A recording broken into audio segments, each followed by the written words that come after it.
fight fans? So today's question is Tank the face of boxing? Now this is a big deal because people are taking the pay-per-view numbers and saying, hey, is Tank the face of boxing now with these pay-per-view numbers? Now, here's the good and bad news about that. Number one, we predicted the numbers correctly, as we always do. So we are pretty good at extrapolating those numbers that are looking at pre-fight content as well as social media engagement across all platforms, across Twitter, Instagram, especially on the night of the fight. You want to look at the kind of the engagement on Twitter, the hashtag, how much that is being used. We put all those numbers together and then we come up with a rough estimate, and we've been super accurate so far. We hit the Canelo pay-per-view numbers right on the money. We hit the Terrence Crawford versus Errol Spence pay-per-view numbers right on the money. We hit the Ryan Garcia versus Tank pay-per-view numbers right on the money. And that one, people were calling me crazy for saying over 1 million pay-per-view buys, but we were correct. And now we've also did the Ryan Garcia versus Devin Haney, but contrary to what people believe out there, the numbers have not been officially reported by an official source. I do understand that Ryan Garcia has said the numbers, but we don't know for sure if those are the numbers because it's contradicting to the things that Oscar De La Hoya is saying in regards to his conversation about Devin Haney, where he says that the fight didn't sell. 500 is definitely a fight selling, especially when you line it up. For example, if it was 500,000, as Ryan Garcia mentioned, or 400,000, if you line that up with Canelo Alvarez, you're basically line by line, like with Canelo Alvarez, in the sense that you're hitting his numbers, right? So that would be massive numbers. Nobody's expecting it to do millions. I think that's just like ridiculous to think that it would do millions when you just look at Devin Haney's previous pay-per-view performances with like a 60,000 pay-per-view buys with Regis Prograis, and even when he had a dance partner like Lomachenko, they only did about 150,000 pay-per-view buys. So I don't think anybody professionally, maybe if they're on a trying to talk to you to tell you, hey, it's going to do 1.2 million because they're trying to politically get people to feel a certain way so that maybe it drives mob mentality and people buy the pay-per-views.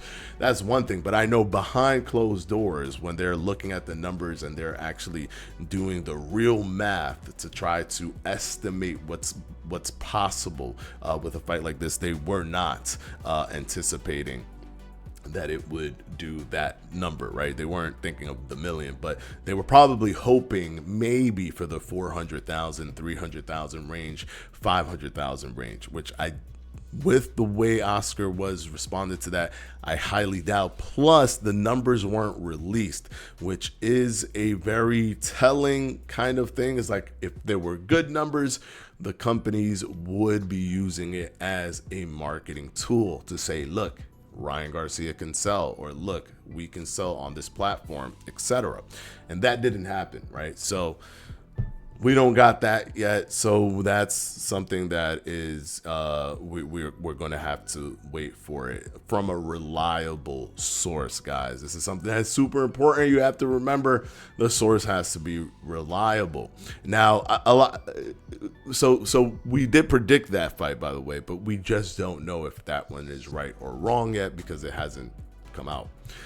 So the Tank versus Frank Martin, we predicted it will be anywhere from 250,000 to about 400,000, or 250,000 to about 400,000, 450,000. I don't remember the exact range, but I averaged it out to 300,000 pay-per-view buys, and he ended up doing 350,000 pay-per-views, 325,000 to 350, or whatever it was that Dan Raphael said. Now, Dan Raphael is a reliable source, guys.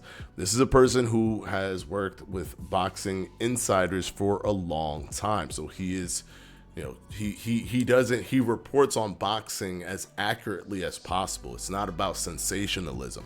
People are putting Dan Rafael in the same bucket that they're putting Rick Glaser, where Rick Glaser is clearly a pro or a foe to the PBC, or like a PBC. Like he clearly has an agenda, where there is no agenda on Don Rafael's Twitter feed, right? There, you don't see him saying PBC is going down. They're doing horrible work. When are people gonna wake up? Or the zone ain't doing what they supposed to. When are people gonna wake up that they're killing the sport, or they're going broke or whatever? You don't hear Dan Rafael spewing that rhetoric, which unfortunately for Rick Glaser is that compromises his integrity when it comes to the numbers. Now, I'm not saying that he's not getting correct numbers. He probably isn't, in my opinion, but that's not him having a source. That's not the thing that is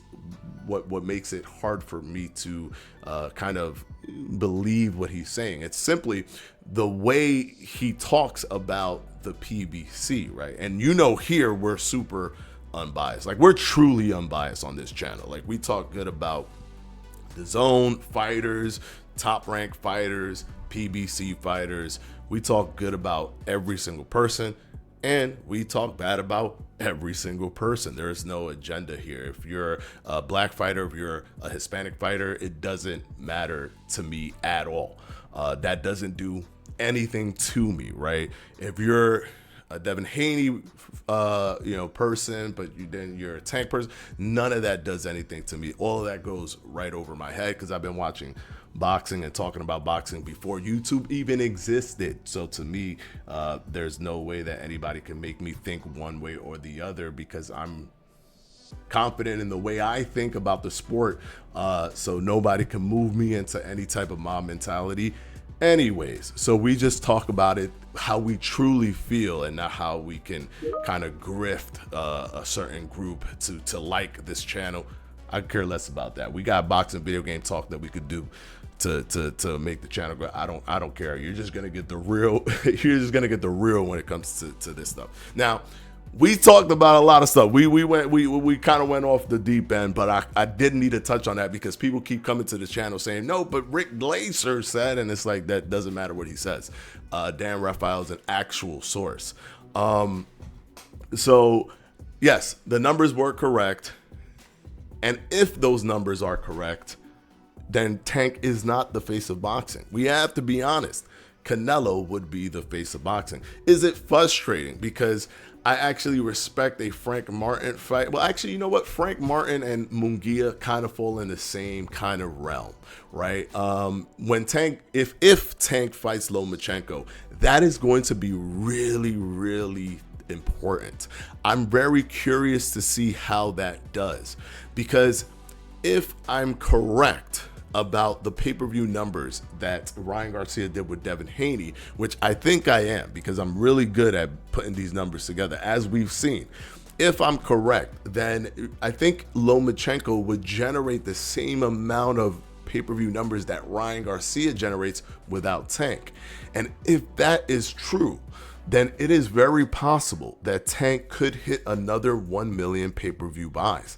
And if he can do that with Lomachenko, the sky's the limit, because then he could fight Devin Haney, then he can fight Teofimo, then he could fight Shakur Stevenson. And what happens is he has this path to like consecutive million pay-per-view buys, which will put him basically as the second coming of Floyd Mayweather in the pay-per-view realm.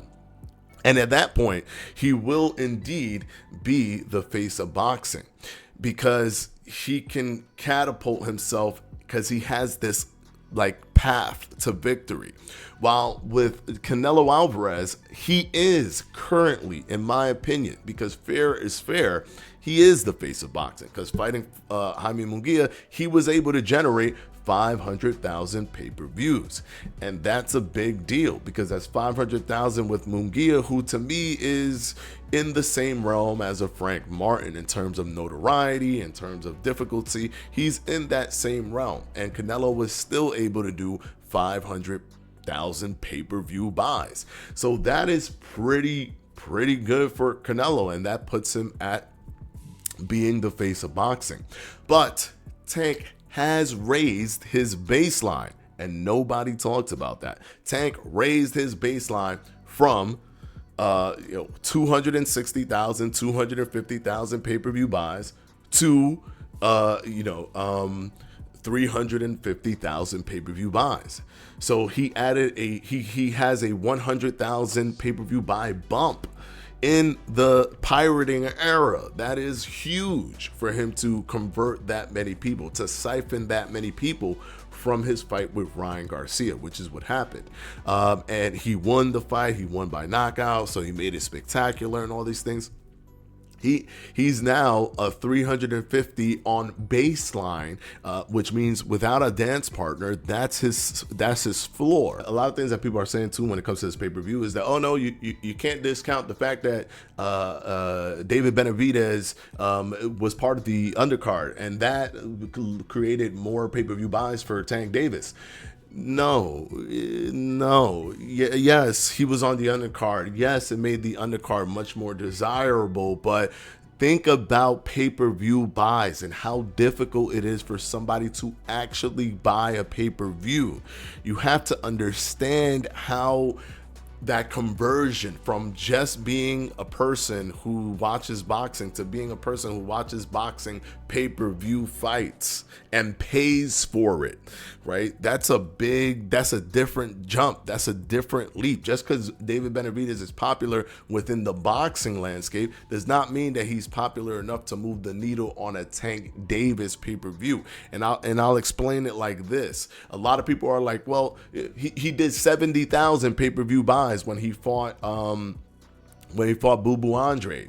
So that's 70,000. You put it on top of Tank, and that he adds that. That's not how you do that math, guys. That is not how you do that math. That math is assuming that all 70,000 who are pay-per-view buyers, right, who are willing to buy a pay-per-view, all 70,000 were completely not the same people who would have bought a Tank pay-per-view. That doesn't make any sense, because if you're likely to be a pay-per-view buyer for a David Benavidez, which is where he's less known than Tank, which means you have to be much more of a diehard boxing fan to even care about David Benavidez. When you couple all of that and you think about, well, what is that person's routine? What is that person's potential to buy other pay-per-views? It's like, when you look at that logically, a person who's willing to buy a David Benavidez pay-per-view is a strong boxing fan, a very strong boxing fan. They're willing to spend money, not just illegally stream, but spend money on David Benavidez. What is the likelihood that that person isn't also buying a Tank pay-per-view? I think people don't understand that those 70,000 people who are buying David Benavidez pay-per-views are crossover fans anyways, that would already buy a Tank pay-per-view even if David Benavidez wasn't on it, because they're still getting David Benavidez, but they're also getting Tank. And when Tank fights, they're more likely to spend money on a Tank fight than they are on a David Benavidez fight. Think about it logically. So he's not bringing those people over as 70,000 and just putting it on top. I think for the max we could probably do is maybe 10 or 20,000 extra pay-per-view buys max, right? And maybe not even that, considering like that type of, like, I'm willing to buy a David Benavidez pay-per-view. I really love boxing. That means I'm easily able to buy any Tank pay-per-view, because Tank pulls casual fans. Some casual fans come in to watch buy Tank fights. So it's much easier to buy a Tank fight as a hardcore boxing fan than it is to buy a David Benavidez fight. So if you're willing to buy a David Benavidez fight, you are literally perfect for a Tank. You're more than likely going to be buying a Tank fight. That's how you should logically look at it. It's not like take 70, put it on top. So David Benavidez, in my opinion, did not move the needle that much. Did it create a good undercard? Yes. Did it move the needle? Was a person like, I'm not buying a Tank pay-per-view. Oh, they put David Benavidez in there. Now I'm gonna buy it. No, it doesn't. It doesn't work like that. If you watch David Benavidez, you're gonna watch Tank. If you're willing to buy a David Benavidez fight, you're gonna easily buy a Tank fight. All right. So there you have it, guys. Is Tank the face of boxing? No. Does Tank have a better path than Canelo? Yes. Because Canelo has Crawford and Benavidez. But after Crawford and Benavidez, he doesn't really have anybody else that can put him in the possibility of hitting 1 million pay-per-views. While Tank has a lot more fighters that he can work with to get himself to that million number, or very, very, very, very close. So I don't think that Tank is the face of boxing, but I do think that Tank has a better path forward to be the face of boxing. A lot of people are comparing him to Floyd in the sense of how Floyd was doing pay-per-view numbers. But I think he's more akin to Mike Tyson. He's more like the Mike Tyson of this era, where it's about his excitement and his knockouts. While with Floyd, it was more about, we want to see him lose, right? There's a lot of people that just buy Tank fights for Tank's ability to knock people out. While there were a lot of people who bought Floyd fights to finally see Floyd lose, right? Which is a good thing. Like, people think that's a bad thing. Like, ha ha ha. Like, Floyd must feel horrible knowing that he don't care. It's just like Muhammad Ali. Muhammad Ali was famous for saying, I don't care if you buy a ticket because you want to see me win or you want to see me lose, you're still buying a ticket. Whatever I did to motivate you to buy, you're still buying. I'm still getting that revenue. So who cares, right? Who cares why somebody's seeing you? Doesn't really matter. That was the strategy, right? He didn't have to risk himself in the ring because he created a perfect strategy where he could just be defensive, and you're still gonna pay because you hate him so much, right? So to me, I think that's like the perfect strategy, to be quite honest, where you keep you keep all your accolades and or your mental integrity and or cognitive abilities while still making millions in pay-per-views. But I think Tank is in the Mike Tyson route, where people are watching him because of those knockouts, because he's always knocking people out. And the Frank Martin fight just raised his stock even more, in my opinion. People don't want to miss out. People are going to have FOMO for the next pay-per-view because of what happened. So that is the breakdown. I know we touched on a lot of things, but a lot of things have happened since I've done the prediction and the numbers finally came out. Tank is not the face of boxing, but I think that he's on his way to being the face of boxing. But with that being said, on all fairness, Canelo Alvarez, although he hasn't fought David Benavidez or Crawford, which those are the only two that I think make sense, but it's looking like we're getting a Crawford fight possibly. And it looks like Canelo's going to fight William Skull, which is just what the heck. Okay, but hopefully he fights William Skull before September as a throwaway, and then we get something like a Benavidez or a Crawford in September. But yeah, but the same could be said for Tank, right? He hasn't fought any of the big guys either, right? So a lot of people giving him super credit. I still don't put Tank on my pound for pound list. I don't know why people think that beating Frank Martin, it puts Tank in the pound for pound list. Like it doesn't. In my opinion, it's not enough. He has to fight the actual heavy hitters, right? He has to fight the Lomachenkos before I could put him on the list, to be quite honest. It's not about popularity, guys. The thing is, when people are popular, when boxers are popular, it's like impossible for people to discern, are they pound for pound or not. It's like you're dying to put them on the pound for pound list because they're popular, but they haven't proven it in the ring. That's what matters. Can they prove it in the ring?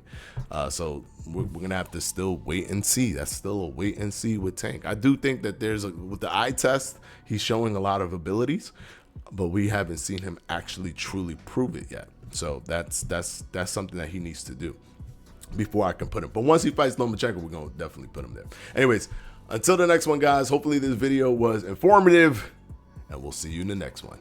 Peace out.